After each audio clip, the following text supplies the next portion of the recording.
The atmosphere at Road Atlanta for the North American Road Racing Association's second event of 2012 was electric.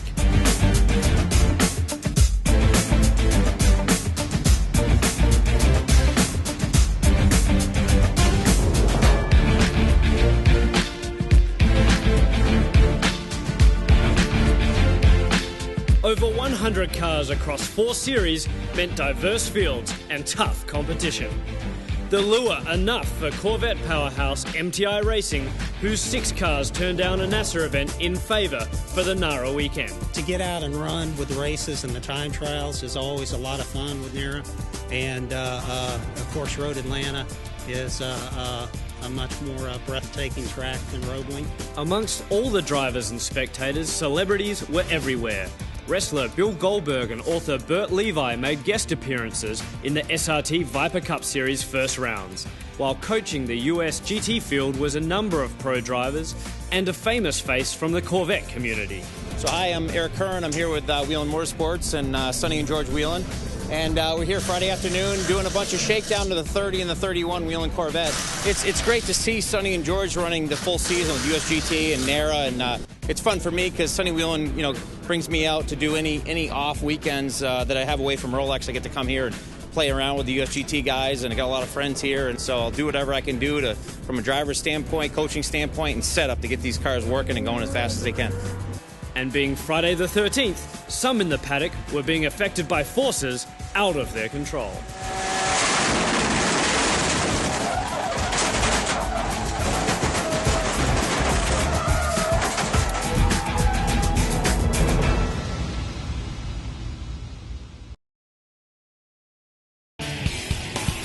With so much racing going on in the world, you'd have to be a four-headed monster to keep up with it all. Luckily, we have that. Join Peter Keene, Bill Wood, Errol Tucker, and their guest driver analyst each week for an opinionated look at the news coming out of the racing world. Remember, it's GoRacingTV.com for all your racing and video needs.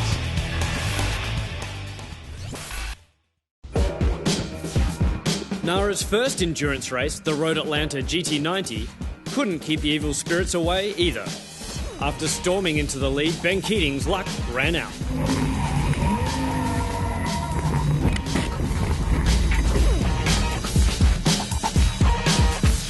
Even the winning team of Jim Booth and Viper Racing legend Tommy Archer suffered a mishap with their front splitter. I knocked something loose, so I am guilty as charged. A minor blemish on an otherwise perfect race, Archer summing it up. Peachy, just peachy.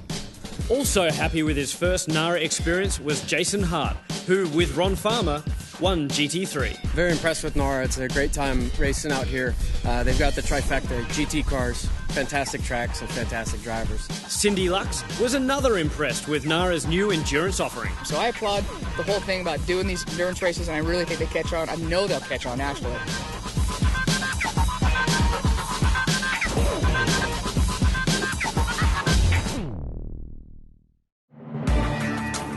Road Atlanta also saw a number of new entrants in the US GT Championship, the field swelling with BMWs, Corvettes, Porsches, Pontiacs and Vipers.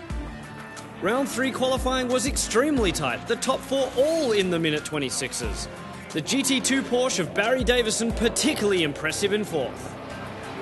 Struggling was David Leonard, who made an uncharacteristic mistake.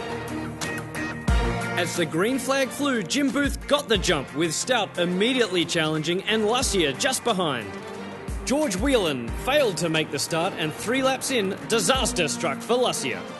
Coming out of the turn 7 in the back, I went in the 3rd gear and put the power down, keeping up with those guys, and something let loose, and that was it.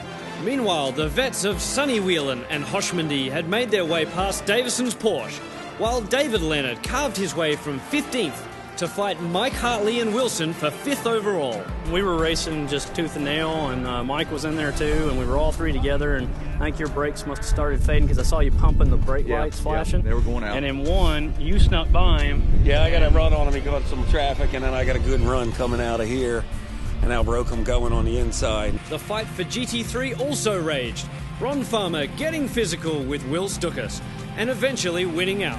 But after the race, a war of words continued. Turn 7, I was right up his ass. He went through the turn slower than I've ever seen him do it. He said, I need to have more track awareness. Maybe that's it. I got to be able to figure out what he's going to do before he does it. I just feel like I got hit.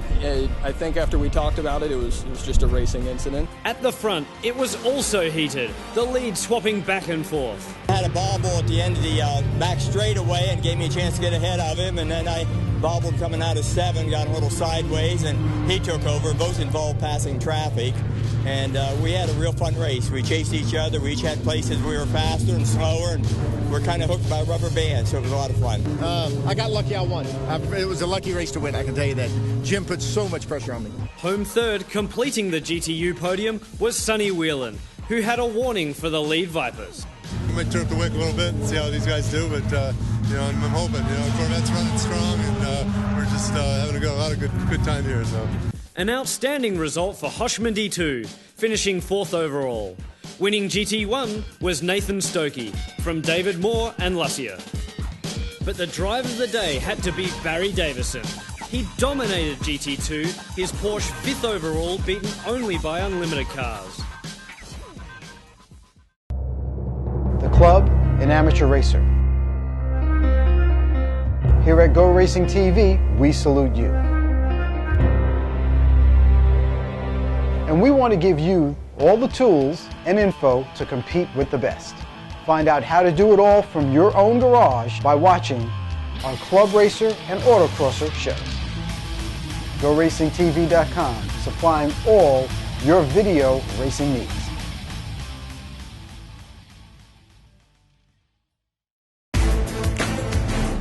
Porsche also made the headlines in round 3 of the Whelen US TimeTrial Championship. Jared Stoops and former Bears wide receiver Des White dueling it out for outright honours. The day began with a full second separating the pair. By the end of the morning, the margin was within 3/10. White pushed even harder in the afternoon, but fell just 6/100 short.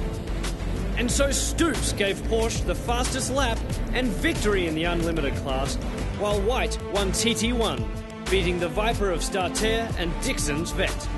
And he had advice for both. They should be going and checking out the new 911. Maybe they can keep up. The performance impressive given the big names in the Whelen USTTC's strong field, including time attack legend Sharif Abdel-Bassett of Forge Performance.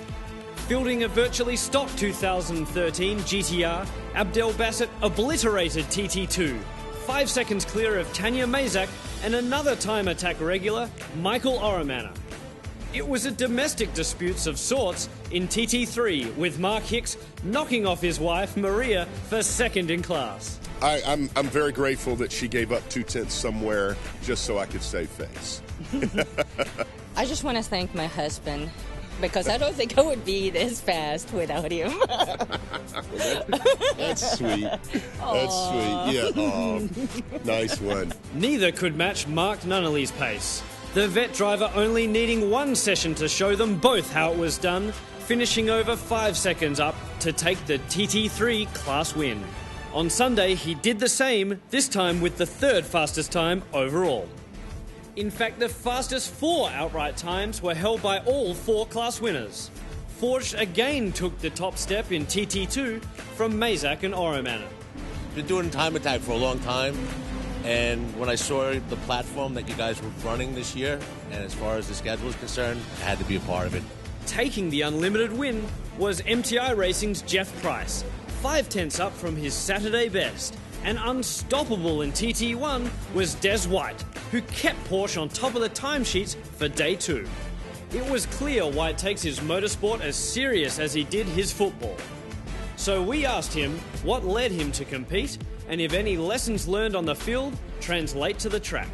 Competitive nature is something that, a lot of guys have, and, having competed all my life, it was really an easy transition for me to get into, being competitive out there. It's a lot of fun. It's great camaraderie out here, a lot of great guys out here. And it's just something, another thing that, just that's yours to do, like a hobby, something that you truly enjoy doing, that you is one of those things that you would do for free.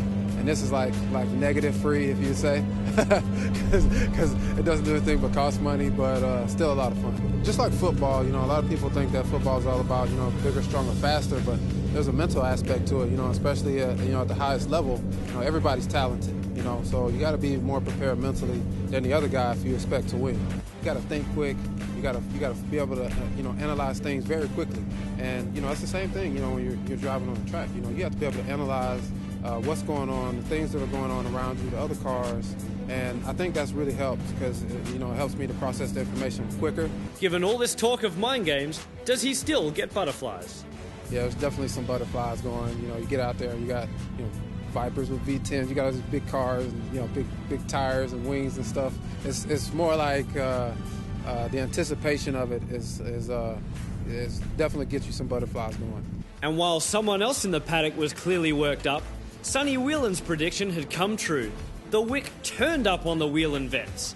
George taking pole position for round 4 of the USGTC, with his father only a 10th behind. While a clutch prevented Sonny from taking the start, nothing hindered George. Drag racing Jim Stout into turn 1, he took the lead, which he extended before maintaining for his first USGTC win of 2012 and Corvette's first outright win of the year. Pretty much just trying to go as fast as I could. The tires started to fade a little bit toward the end and kind of had to back off a little bit. But behind him, Jim Stout had his hands full with Frank Lussier.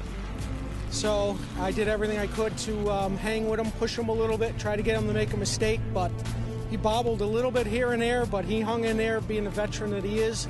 The turning point in the race came when entering turn 1. Jim appeared to slam the door on Lussier.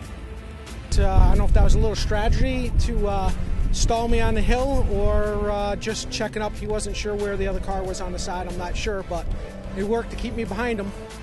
And while Stout could be proud of another podium, he was frustrated to have a vet in front of his Viper. But you know what second place is? That's a first loser. You know, those Corvettes run real strong. They're great cars, and they do a great job, so just have to out-pedal them. Losing a position to Stan Wilson at the start, Hartley never let up, and it paid off. Yeah, tough battle. Stan got that pass on me up 1 through 2 on the inside. I said, oh boy, I'm going to have my hands full now, but I just kept hounding him. Figured he push. I know he weighs a little bit more than us. Figured I'd push the heck out of him on the tires and get him greasy. And we had a better run coming down the hill, coming into 1 than he did. We made it stick and kind of sailed away, so it was great. Good to be back. As usual, the GT Championship, #1. It was a mixed day for Speed South. Tom Leonard took over the driving duties and quickly progressed up through the field until he pushed too hard while trying to gap Barry Davison's Porsche. Davison again the winner in GT2 from Lewis's BMW, while a change to Corvette power helped Stukas take his first win over Farmer. The MTI racing driver with a few words for those also contemplating a switch. Come to our side if you want to win. The advice sound with Corvette taking 2 class wins, Porsche and Viper 1 each. And while there's plenty of tongue-in-cheek, it's the competitiveness, camaraderie and diversity that seems to be making NARRA the racer's choice. I want to thank NARRA for putting on this great race and this great event. It's great to be out here with all these other cars, all these makes and models, and a whole lot of fun. The fun, excitement and action will continue when the USGT Championship and Whelen US Time Trial Championship is joined by Brock Yates, One Lap of America, next time at Road America.